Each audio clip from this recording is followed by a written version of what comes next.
আপনারা শুনছেন ত্রিদীপ কুমার চট্টোপাধ্যায়ের লেখা বড়দের ১২ গল্প শুধু একবার। টুং!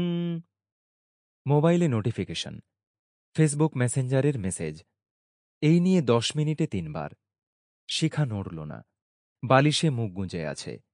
ঘুম ভেঙেছে আধ ঘন্টা আগে, কিন্তু ওঠার একটুও ইচ্ছে নেই। উইকেন্ডের প্রথম দিন শনিবার। এই দিনটা ওর সবচেয়ে প্রিয়। ইচ্ছে মতো খরচ করবে, আলসেমির বিলাসিতা করবে, কোনো তাড়া নেই। বেডরুমের জানালায় গাঢ় রঙের পর্দা টানা, তবু বাইরের ঝকঝকে রোদ চুঁইয়ে চুঁইয়ে ভেতরে ছড়িয়ে আছে। উপুড় হয়ে শুল, দুটো বালিশের ফাঁকে মুখ গুঁজে দিল। নিশ্চয়ই কোনো ফেসবুক ফ্রেন্ড ওর সঙ্গে চ্যাট করতে চাইছে। বারবার মেসেজ পাঠাচ্ছে। পাঠাকগে, ওর যখন ইচ্ছে হবে দেখবে।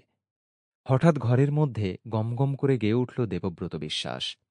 আমি চঞ্চল হে, আমি সুদূরেরও পিয়াসী। শিখা উঠে বসল। আর শুয়ে থাকা বাড়াবাড়ি হয়ে যাবে। বেলা ১২টায় মিউজিক সিস্টেমে টাইমার অন করা ছিল। বেশ খিদে খিদে পাচ্ছে। ছোটবেলায় মা বলত, ঠিক সময়ে খাইয়া ল, পেটে পিত্তি পড়ব। মার কথা মনে হতেই শিখার মুখে হাসি ছড়িয়ে পড়ল। আবার টুং, আবার মেসেজ। আশ্চর্য, পাগল নাকি? মেসেজ না করে ফোন করতে পারত। না, পারত না। ও তো কাল শোয়ার সময়ে মোবাইলের সিম অফ করে রেখেছে। অ্যাপার্টমেন্টের ওয়াইফাইতে ফোনে নেট চলছে। ল্যান্ডফোন অবশ্য চালু। মা বাবা বাবুন ছাড়া কেউ ওই নাম্বার জানে না। কিন্তু এত তাড়া কিসের? শিখা বিছানায় পড়ে থাকা ফোনটা একবার দেখল। ওয়াশরুম থেকে ফিরে আভেনে চা বসাল। ফ্রিজ থেকে ব্রেড বের করল। এই সময়টায় বড্ড কষ্ট হয়। দেশে থাকতে কিচ্ছু করতে হয়নি। এখনও দেশে গেলে হয় না। কিন্তু এখানে সব নিজে। এত বড় বাসায় একদম একা। ১ বছর হয়ে গেল। বাবুন হাইস্কুল কমপ্লিট করে বস্টনে কলেজ করতে চলে গেছে।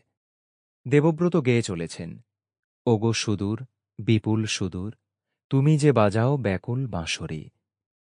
শিখার শরীরে আবার কাঁটা ফুটল, দু চোখে জল।